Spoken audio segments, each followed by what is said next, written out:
Um, Welcome, everyone. My name is Tora Arsala. I am the Outreach Director for the Democratic Youth Coalition.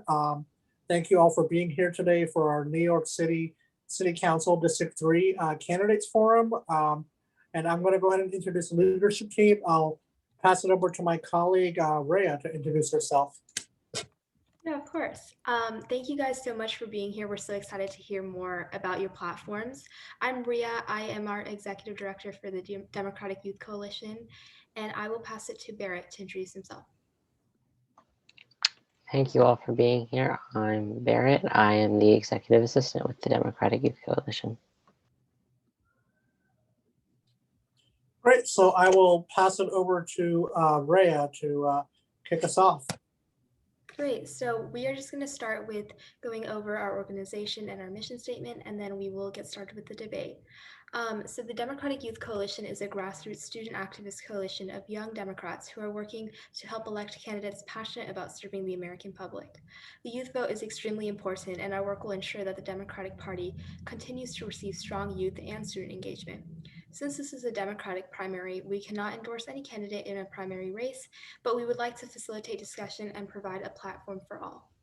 We are very excited to introduce the candidates here running for New York City City Council in District 3. Thank you so much for being here today. All of us are looking forward to learning more about your platforms. To elaborate on the structure of the debate, we will be giving each candidate 2 minutes to answer each question, and we'll provide time for rebuttals if necessary.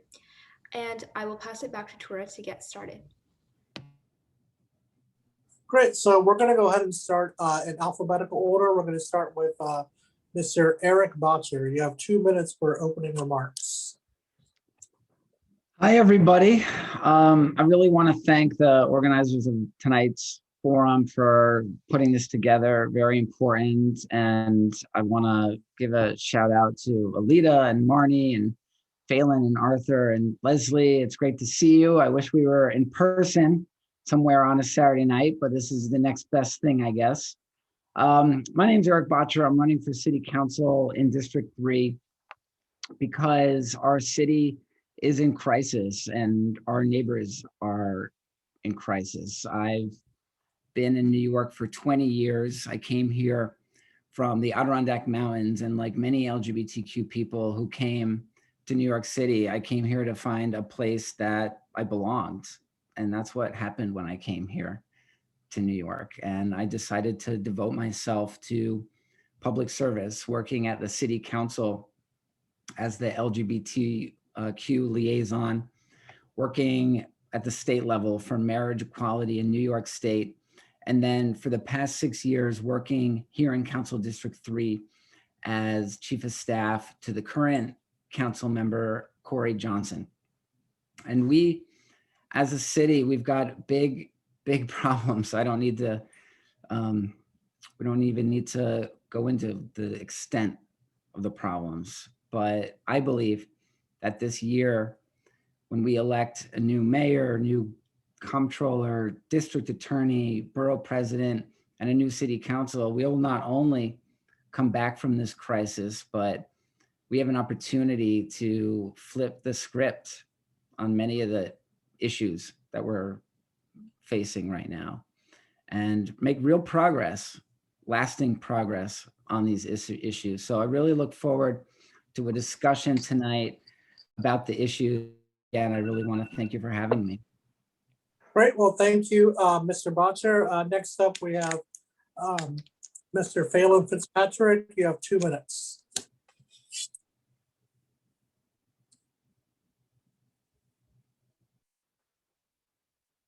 Mr. Phelan Fitzpatrick, you have 2 minutes for opening remarks.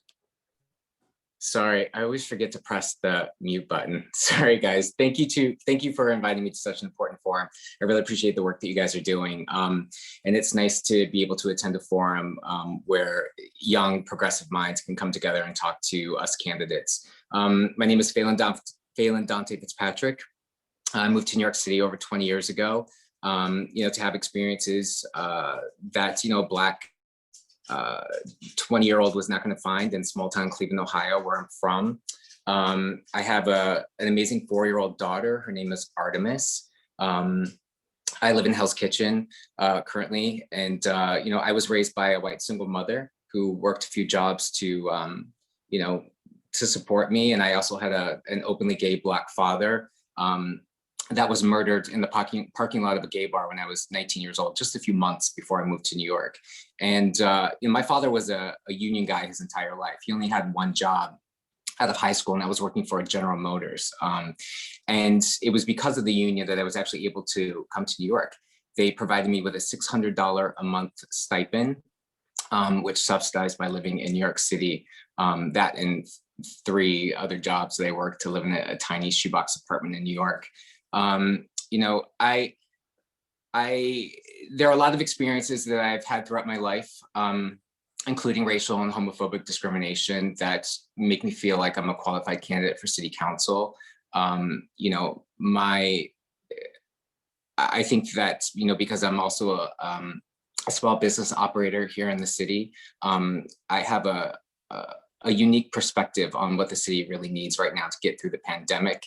And of course, I'm a gun violence survivor, and I understand the measured need for safety in our communities, and equality in policing. I'm really looking forward to fielding your questions, and so happy I could be here. Thank you. Great. Well, next up is Marnie Halasa. You have 2 minutes for opening remarks. Okay, thank you. Thank you for having me and having all of us. My name is Marnie Halasa, and I'm running for City Council in District 3. I'm a lawyer, community activist, and figure skating coach, and I love my district. It's diversity, arts, culture, small businesses, and of course people, and I've called it home for 27 years. But I'm running because business as usual is not working. For years, we've had policies of neoliberalism, austerity, and irresponsible development that prices small businesses out of their spaces and tenants out of their homes. And you see the consequences of these policies every day you walk down the block in the district. Garish luxury buildings everywhere that stand empty, an exploding homeless population, and soup kitchen lines wrapping around the block. The pandemic only exacerbated what we already knew, that our city is being tailored for the wealthy, with the complicity of our city council, with no regard to lower income residents who are disproportionately people of color. This is due to a council that values the big real estate lobby over residents, and that's unacceptable. So I believe it's time to take back our city. Voters ask me what I would do different from the current council, and I say a lot. When tenants and small businesses cannot pay rent due to the pandemic, I wouldn't follow city council's lead of doing nothing for months.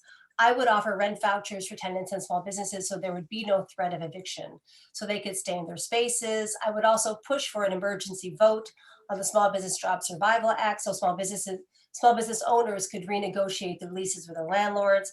I would also stop rental assistance demonstration for the nearly 6,000 public housing residents in our district, since RAD has been shown to be an eviction machine.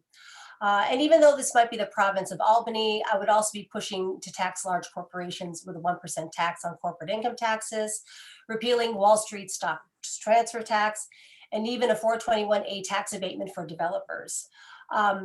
Perhaps if these strong mechanisms would have been in place, the crisis of unemployment and small business closures would have been mitigated.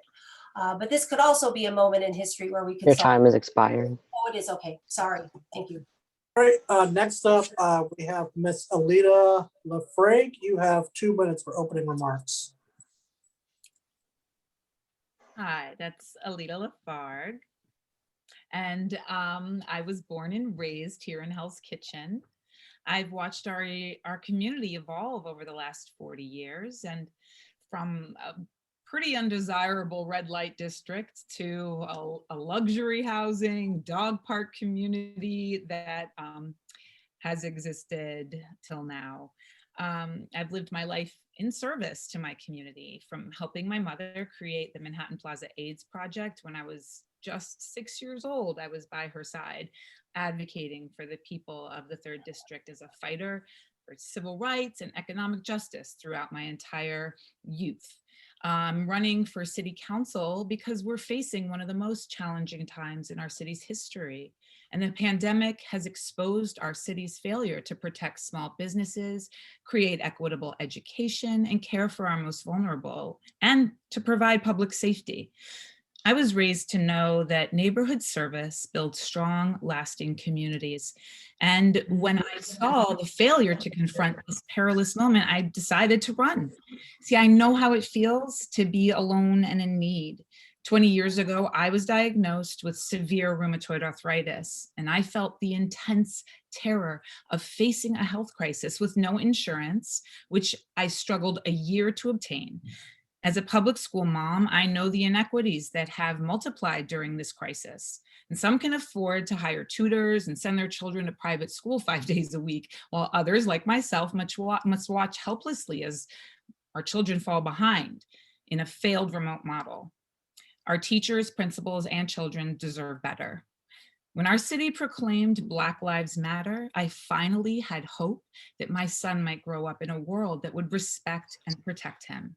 But we've lost our balance, and we must reimagine our relationship to the NYPD and work together to ensure our streets Your are time safe has expired.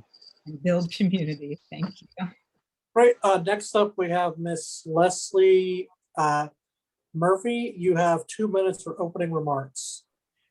Thank you, and thank you for having me. And Rhea, when you were explaining the organization, it took me back to when I ran for vice president of my high school. So thank you for that. But let me tell you a little bit about myself, because I think we're going to talk about the issues. I've been a resident of Hell's Kitchen for 17 years, living in the same pre-war apartment. And now I'm here with my husband, our 8-year-old daughter, and our dog, Bailey. I am the very proud granddaughter of immigrants. All 4 of my grandparents fled Armenian genocide and ended up right here in New York City, not knowing a stitch of English. And my grandfathers held what was considered immigrant jobs at the time. One was a window washer, the other a factory worker. And I knew from a very young age, they came here for a better life, just like all the immigrants before them and all the ones we see now. And my dad is from Queens. He went to City College for free as an in-need student. And growing up, probably the same age like you guys are right now, my parents owned a small cheese store. And I remember my mom waking up before dawn to head to the cheese store to open it up, and my dad coming home way after dark.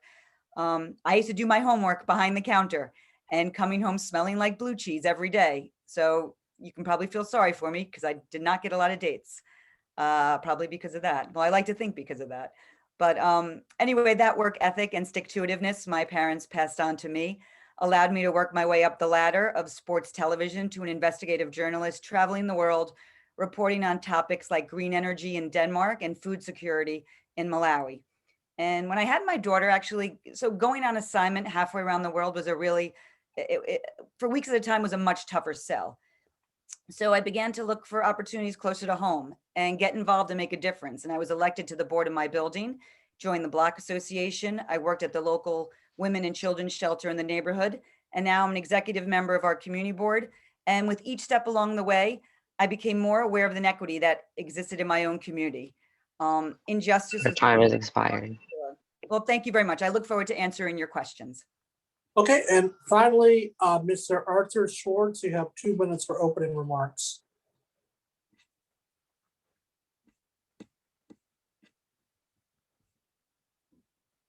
Mr. Arthur Schwartz.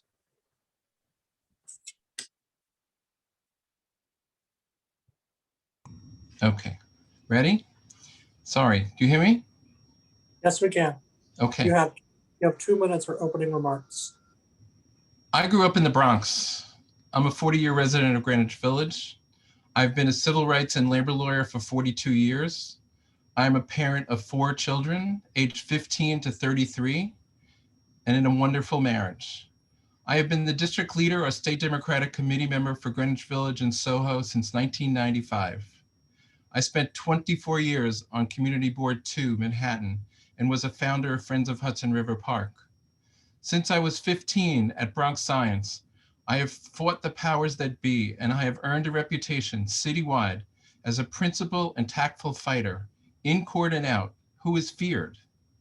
I am running for city council because our neighborhood and our city is a mess, and the current leaders seem unable to deal with it. I believe I have plans to address the problems. Our small businesses are dying. We need to get their rent forgiven and give the landlords tax credits so they can do that. Our healthcare infrastructure is disorganized and lacking. I have fought for and stopped the closing of Beth Israel Hospital.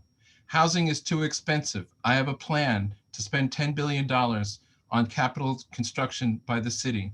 Our schools are underfunded. Our subway fares and bus fares are too damn high. NYCHA cries out for resolution. I want to move $1 billion from the NYPD to our schools. I want to move $1 billion from the NYPD to New York City Transit to lower the fares. And I want to stop all hospital consolidations and closings. I've been endorsed by Black Lives Matter. I was their first endorsee in New York City. I've been endorsed by the Transit Union. I have been endorsed by Our Revolution, the organization that was created by Bernie Sanders, who I was counsel for in 2016, and who I was a delegate for in 2016 and 2020. I've worked closely with Jumaane Williams. I was his counsel when he ran for lieutenant governor, and with Mondaire Jones when he ran for Congress last year. Other than for my election law work, Your time has expired. I have worked solely as a volunteer. Thank you. Okay, so we're gonna get things started with the questions. We'll start off the other way around. We'll start with Mr. Schwartz, and then we'll ask the question. So the question is, what is your plan to address the housing crisis in New York City? All right, so I'm going to start by saying that the current program that Mayor de Blasio put into place, which is called mandatory inclusionary housing, which involves having developers get special zoning privileges in return for which they give 25% of the apartments to as affordable housing, is a failure. It's a total failure, both because the affordable housing is too expensive, and because we shouldn't be putting affordable housing and the construction of affordable housing in the hands of developers.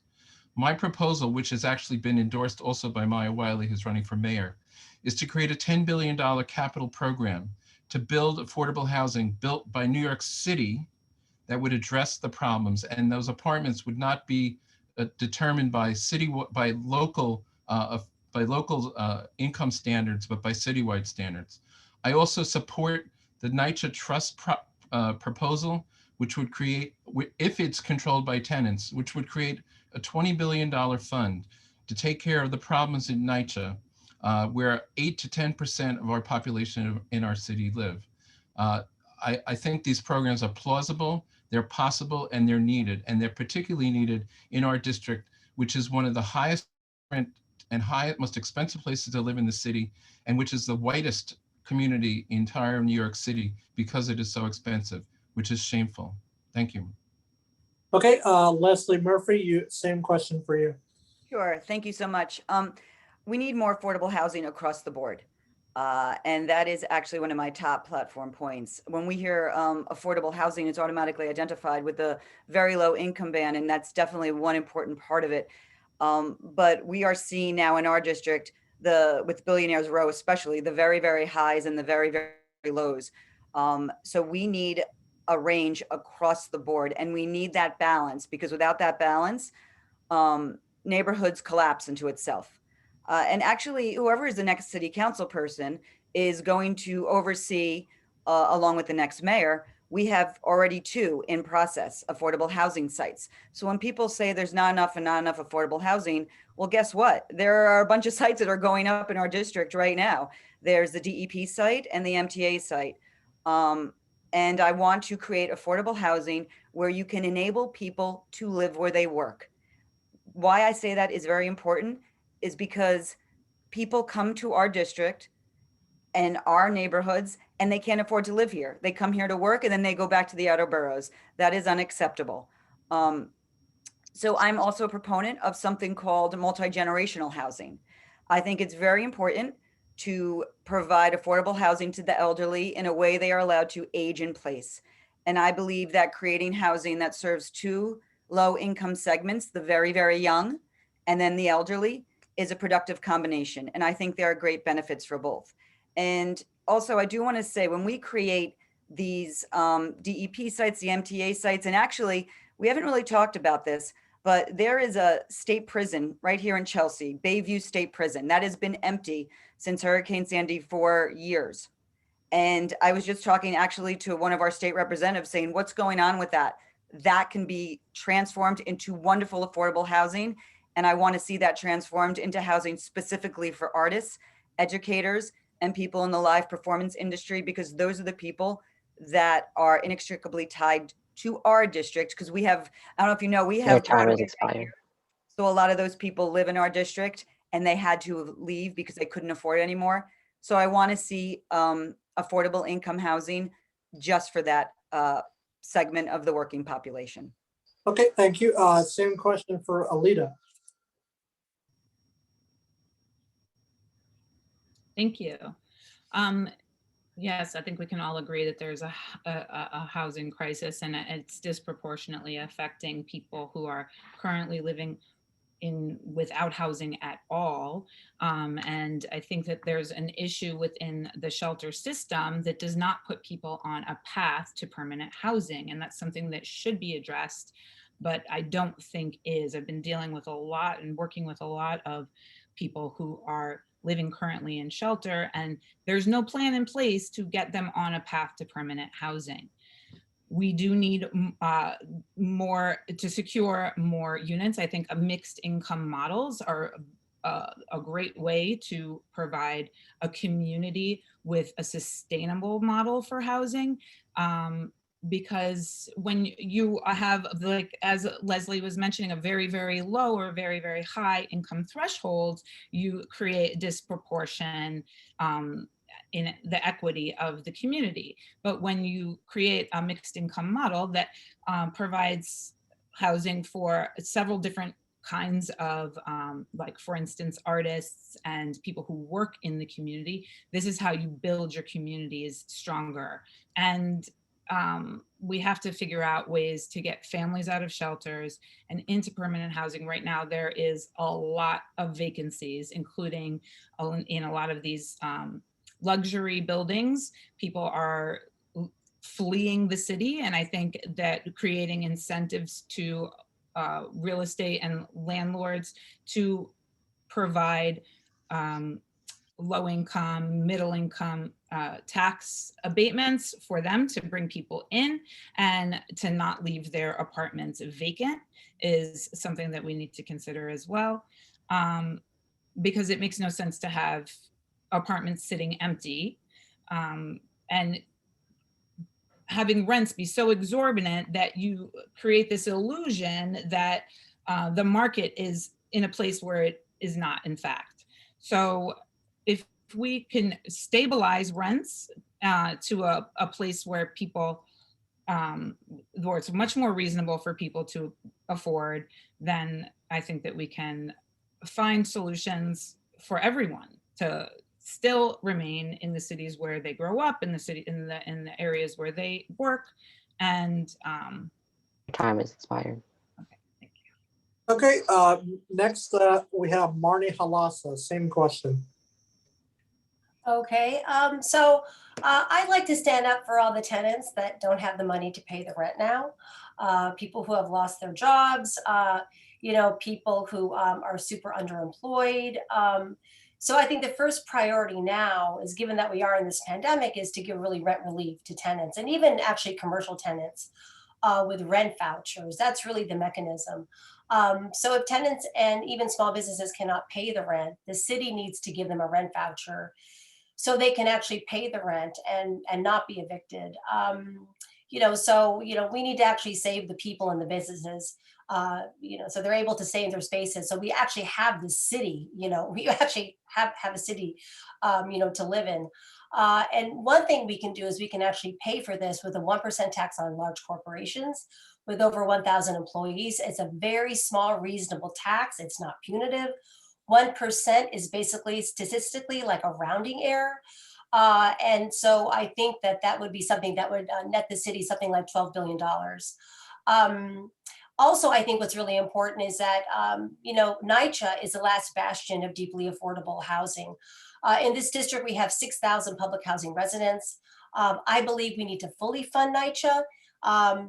Nydia Velasquez, Congresswoman Nydia Velasquez has a bill that wants to save public housing across the nation with $70 billion, and $32 billion of that would be for NYCHA.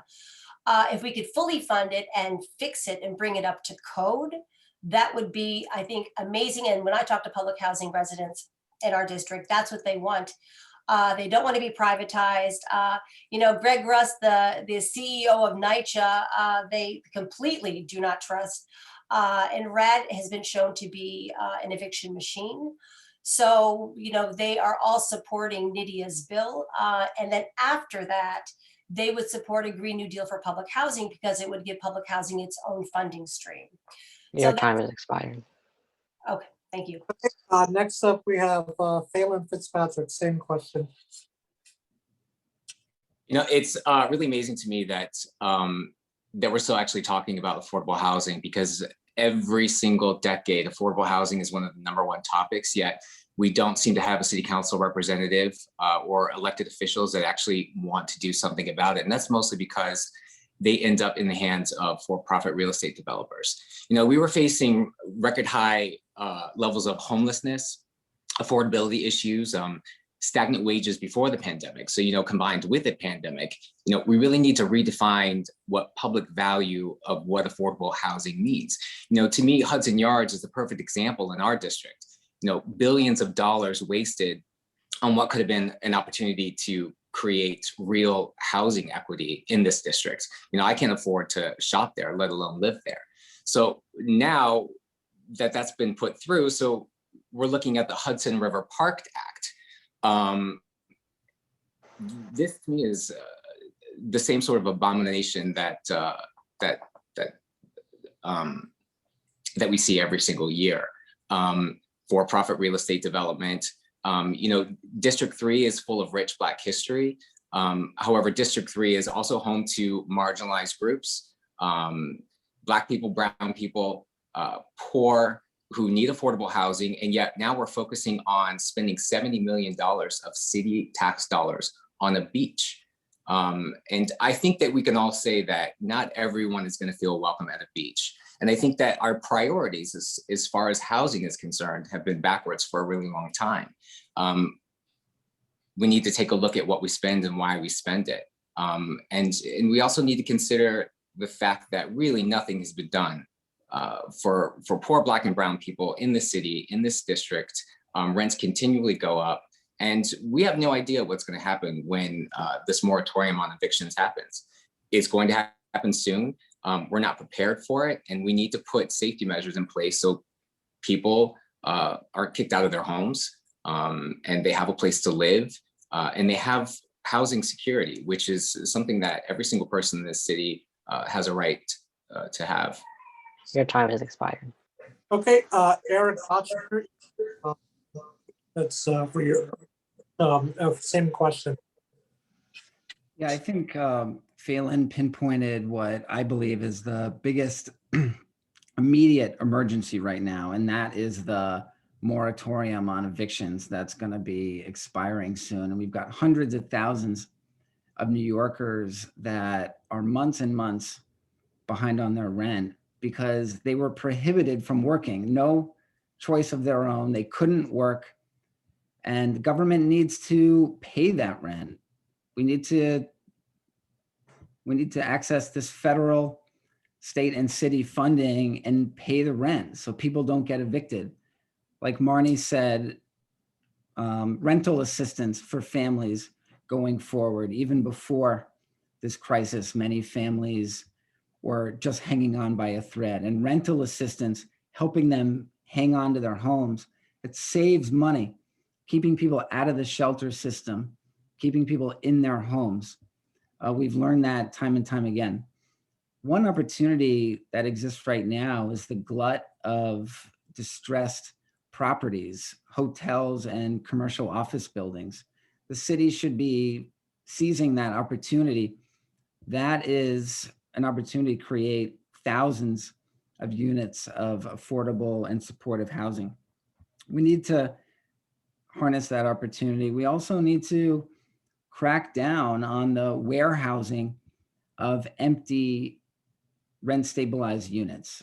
The rent laws were changed in 2019, prohibiting the turning most rent stabilized units into market rate units when they became vacant.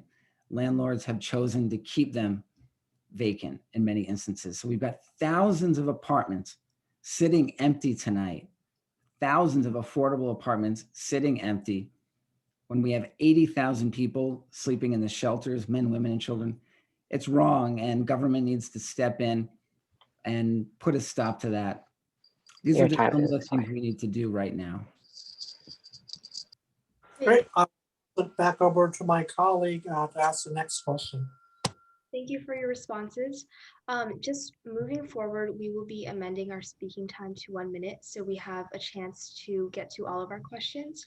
And additionally, Barrett, our timekeeper, will be putting up a hand signal at 30 seconds left, so you all know how much time you have left. I think he will be putting up 3 fingers to let you know. And now to move on to our next question, it is, do you support lowering the voting age to 16? And we will start with Mr. Eric Botcher. Boy, that's interesting. I hadn't thought a whole lot about lowering the voting age to 16. I'm gonna have to think about it. I'm not opposed to it. It's an interesting idea. I think we have to establish a culture of voting starting at a young age. And that's one reason why I support participatory budgeting. Corey Johnson, who I work for, he brought participatory budgeting to Council District 3. And we brought that into the schools so young people can vote on how to spend that money. I think a portion of school budgets should be voted on by the students so they can decide how to spend their money within the school. I think that would help start a culture of voting, a habit of voting at a young age, because far too few people vote, and it's one of the most important things we can do. Thank you. And now we will be moving on to Mr. Phelan Fitzpatrick.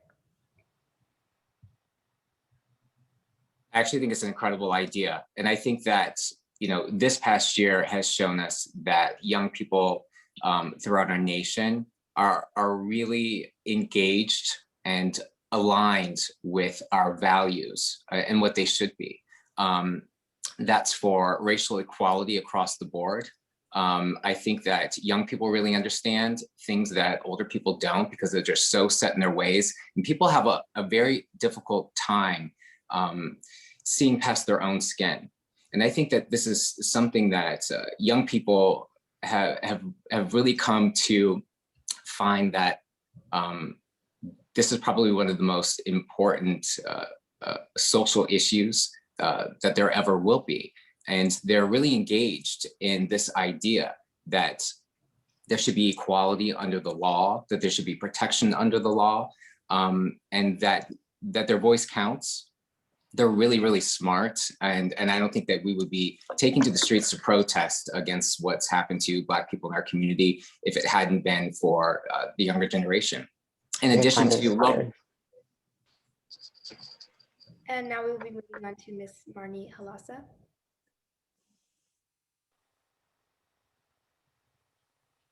Oh, yes. Yes, I agree. I think, oh, can you hear me? Can you hear me? Okay. Hi. Yes, I totally agree. Lower the age to 16, definitely. So I actually heard a little of, there's a group called Teens Take Charge. And they had a mayoral campaign and they were wicked sharp, super astute about the political issues. Also, they want to take charge of their own education. They don't want to take standardized tests. A lot of the public school students were talking about being screened when they go into school, whereas the rich white school across the street, none of those students are screened. So I just thought that was very interesting. They also said that a lot of the mayoral candidates that were there that debated, they felt that they were very out of touch. So I just thought they were very astute. They know what they're talking about, and I definitely would lower the age to 16. And now we will be moving on to Miss Alita Lafargue. Well, I can say I was probably my most passionately engaged when I was in high school. I ran a lot of voter registrations while I was in high school. Even though I couldn't myself vote, I worked on presidential campaigns. I lobbied in Albany for primarily for abortion rights. I worked with NARAL. And so the other students that I, spent time with working on all this political activity were just tremendously bright, tremendously engaged. And I think that it's an excellent idea. I think we should also have an automatic voter registration for citizens in general, whether it be at 16 or 18. I think, when you get your driver's license, you should just automatically be registered to vote. And I think it's a great idea. Great, and now we will be moving on to Miss Leslie Murphy. I think it is fantastic, but I think it actually brings up a broader issue of how we get young people more engaged. And I actually think that it's not our problem. I think it's not your problem. I think it's our problem. I think we have to speak to the topics that the young demographic cares about, right? How do we engage young first-time voters? And Marnie brought up Teens Take Charge. I've worked with them. I've also worked with the Sunrise Movement, which are young people who care about the environment. And these are some of the most passionate people I have ever worked with. So I definitely think that lowering the age and engaging young voters in topics they care about will bring more voices to the table. So yes. And finally, we will have Mr. Arthur Schwartz. When I was 16 years old, I was the vice president of the student government at Bronx Science and also vice president of the citywide student council. And I was telling the Board of Ed how they should run things. And I was telling my principal how he should run things. And I thought I knew a lot more than he did. And you know what? I think I did. It's not a question of if or whether. It's not a new issue. Tacoma Park has legalized voting for 16-year-olds. San Francisco is voting on this in November. And the last time it was on the ballot in San Francisco, it got 48% of the vote. So this is going to happen. And Grace Meng, I support Grace Meng's constitutional amendment to do that. And Ayanna Pressley there was just a vote in Congress on HR 1 to do the same thing. And it will pass and it will happen. And I support it wholeheartedly. Great. So we're going to start with the next question. The next question is, will you commit right now that you will not take any money from corporate PACs? We'll start with Mr. Arthur Schwartz. 1 minute. Yes, I will not take any money from a corporate PAC. I'm a union lawyer. I've been a union lawyer for 42 years. And I don't in any way, shape, or form identify at all with any corporation. I don't want their money. As I said, my endorsements come from like the Kids PAC was the first PAC that endorsed me. I've been endorsed by the Transit Workers Union and Black Lives Matter. I have no interest in real estate PAC money. I have no interest in real estate developers, and I have no interest in corporate money whatsoever. So the answer is absolutely not. Great. And then Leslie Murphy, same question. Tora, I don't even know if I need a minute for this. No, I will not.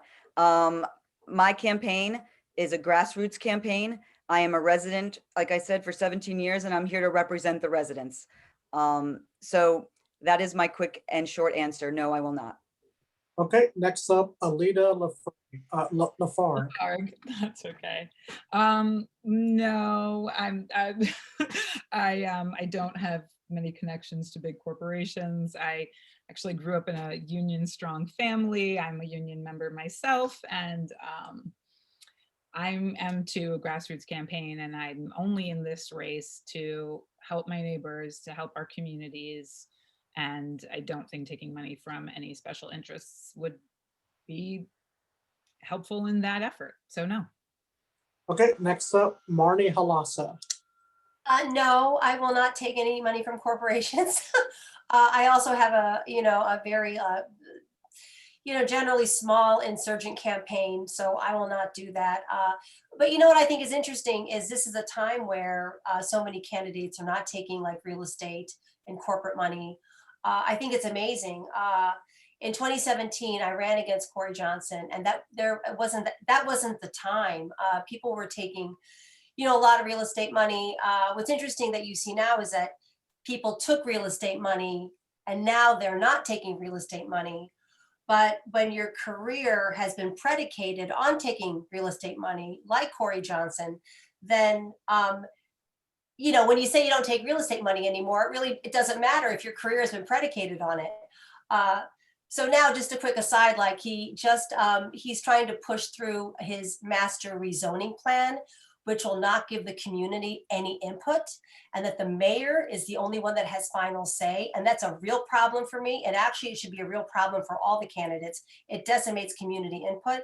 So, the two are really related, but I'm glad to see that there's, no corporate PAC money, that trend, and no real estate money. Great. And next up, Phelan Fitzpatrick, same question. That's a really good question. The first part is no. We should not be privatizing public services, public land, public housing, or elected officials. And we have the means to take care. We just need a candidate who has the political will to take care of all New Yorkers and not just the 1%. Corporations, they're not accountable to the public. Corporations are accountable to the boards, to the special interests that fund their endeavors. Corporations will never hold the well-being and security of most disenfranchised and marginalized New Yorkers as their top priority, or their primary goal, which is something as a candidate that I fully intend to do. Great. And then Mr. Eric Botcher. No corporate PAC money. Since the beginning of our campaign, we pledged not to take any money from real estate developers, people who work at lobbying firms, corporate PACs, or the fossil fuel industry, and I'm very proud of that. Great, and I will turn it over to my colleague for the final question. Yes, so for our final question, we have, will you work towards starting a youth advisory board to the council so young voices are heard? And in general, what are your plans to ensure youth voices are heard in your term as council member? And I will pass it to Eric Botcher. I love the idea of a youth advisory council. Like so many people have said here tonight, I think some of the best ideas right now are coming from young people. And I think maybe if we put very young people in charge, we'd be better off in a lot of different ways.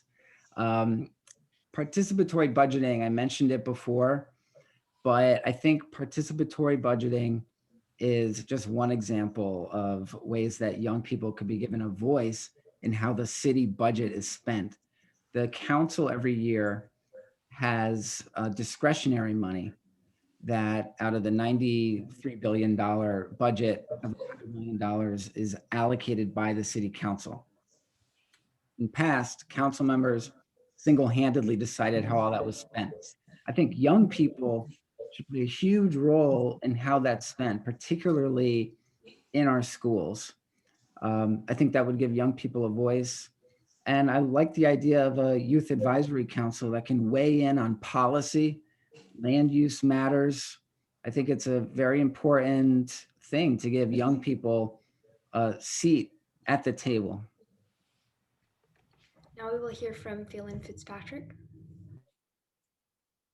I think a youth advisory committee is a really wonderful idea. I think that diversity in our city council period is a really good idea, especially since there's never been a council person of color for District 3 in New York City history. I believe that diversity in leadership is absolutely necessary in order to have a successful functioning governing body in New York City. And I believe that when that is achieved, great things can really happen for the city. And when I think that when it's not achieved, there can be very serious consequences, which I think is what we're looking at right now. The current city council is extremely lacking in diversity in any way, not just racial diversity, but there are very few women who work in the current city council. In fact, it's mostly employed white men who make very large salaries. I think it's not very representative of our district or our city. And I think that the youth play a really important part in the success of our city. And they should have a voice when decisions are being made that affect them, that they don't agree with. And that's one of the biggest reasons that I've jumped in this race to begin with, especially being a young gay Black parent. When you have people in office Your time who is feel expired. We will now hear from Marnie Halassa. Yes, no, I think a youth advisory council is a great idea also.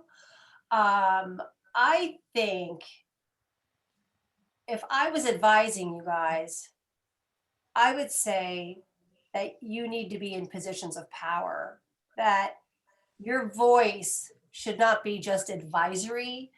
Like what happens in our district is like the community board is advisory. NYCHA tenants are involved in like a privatization scheme that will displace them.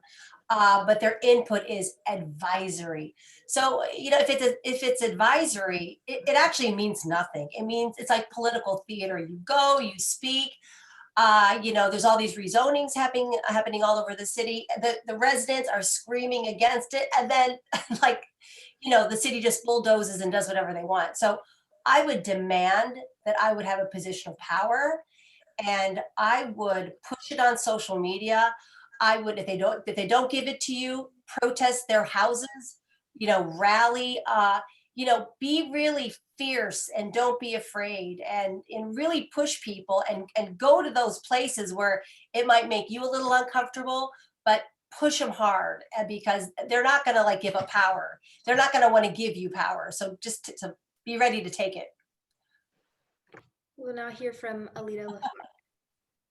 Well, I don't know how old all of you organizers are, but I do have to say this is probably one of the most well-organized forums that any of us have attended. I'm sure that the other candidates will agree with us. And again, I just remember back to when I was in high school and the passion and commitment I had towards my activism. And I have a sister who's 13 years younger than me. And I remember when she was in high school, and you know, watching her and her intelligence and her commitment and her passion, these are things that sometimes dissipate as we get older. And so much of what the adults are making decisions about are going to affect the younger people in the future, much more than they're affecting us. So I think it's only fair that younger people have a say in how the future is being mapped out. And so absolutely, I agree that young people need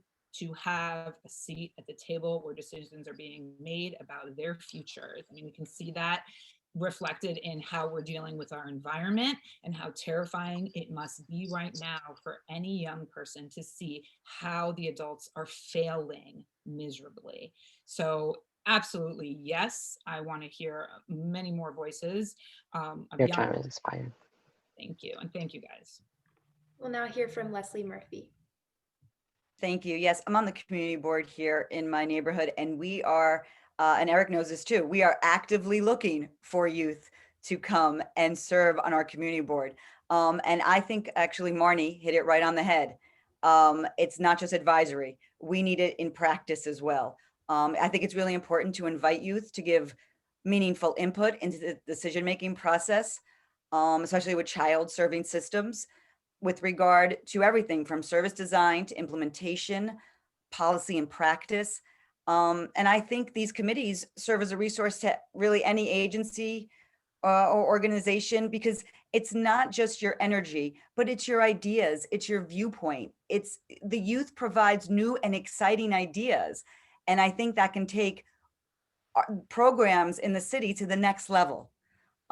Especially when it comes to education, especially when it comes to the environment, especially when it comes to topics that we need forward-thinking ideas. So yes, I am very much in favor of a youth advisory committee. And I would have one actually if I am elected. I would have one not only with my office, but work with our community to make one as well. And finally, we will hear from Arthur Schwartz. So, I have two-part answer. I told you that when I was at Bronx Science, we had a sit-in when I was 15 years old that I participated in. It got resolved by the creation of a parent, student, faculty advisory council, and I think it was an amazing period because of the ideas that we came forward with on force, right? Ending dress codes, things you take for granted, ending hallway passes, etc.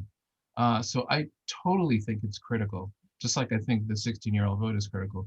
And I can say from experience, I have my own youth advisory council. I have 16 and 18-year-old daughters who are my youth advisory council. And I have a lot of high school students that are supporting me. So I think it's a fantastic idea.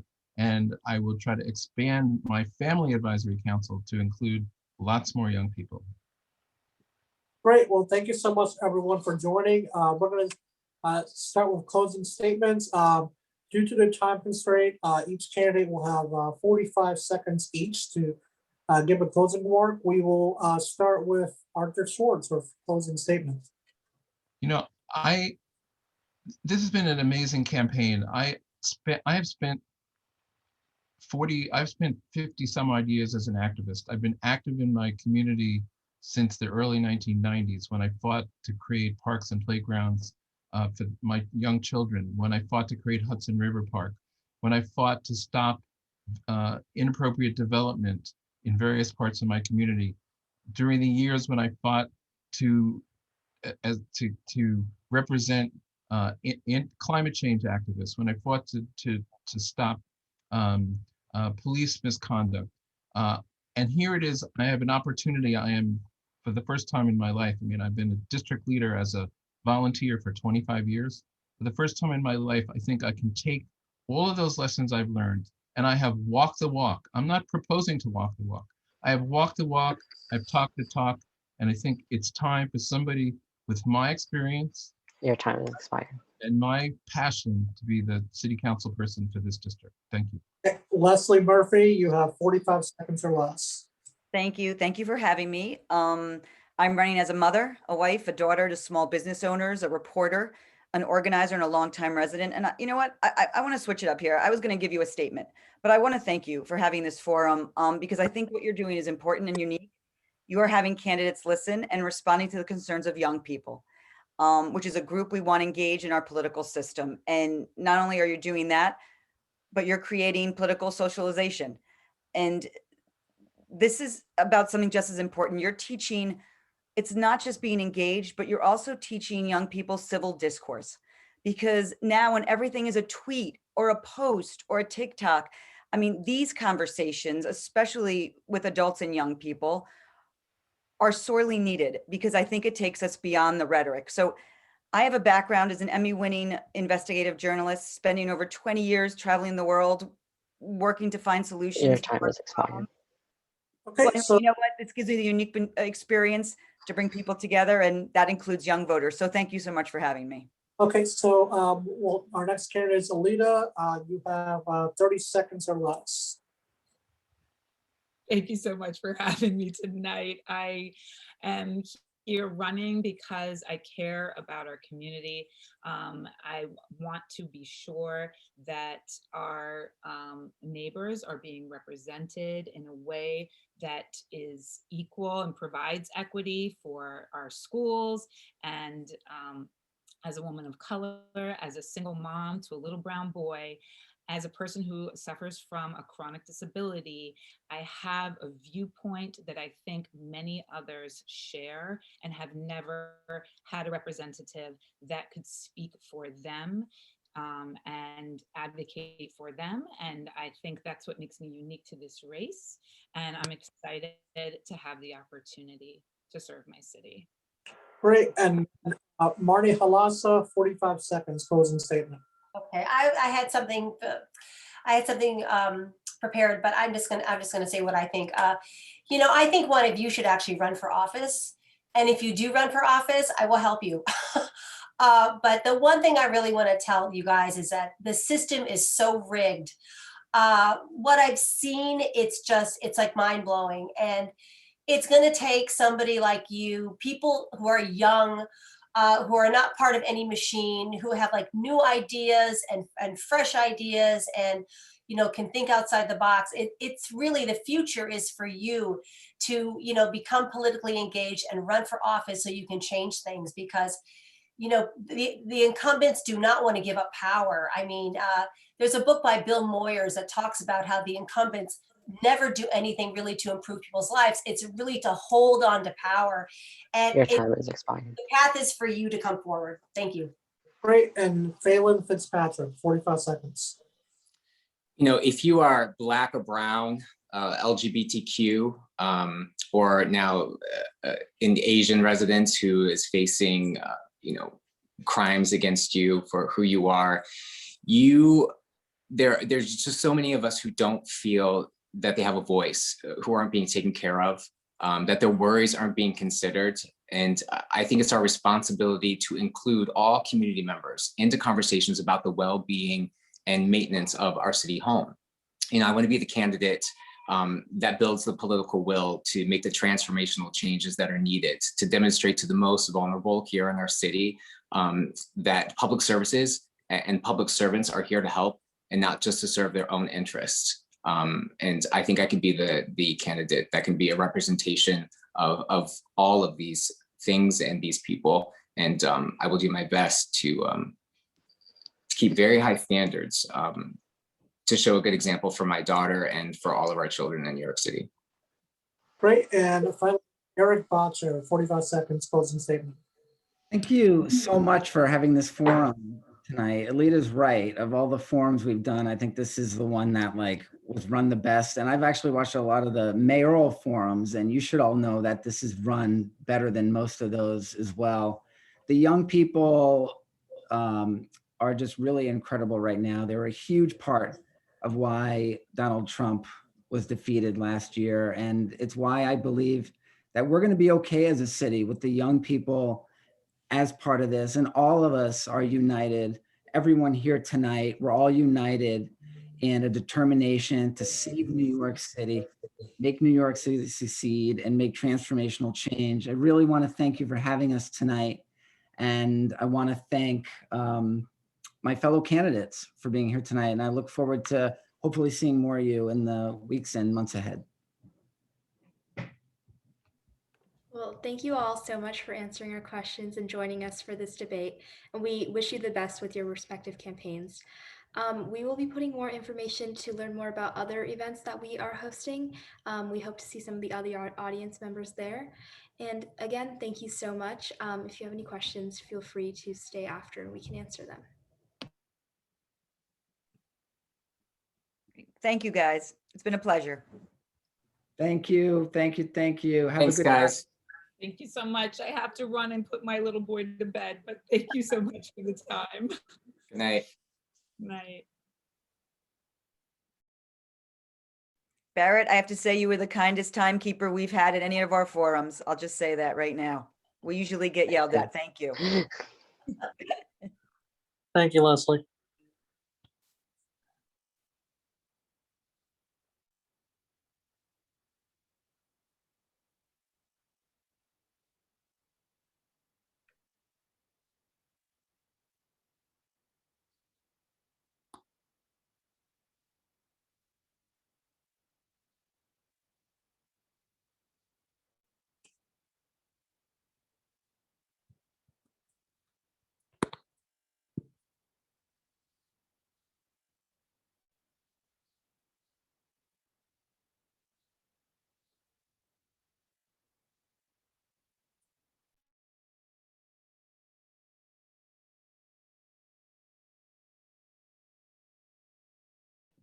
Hi, Marnie. Do you have any questions for us?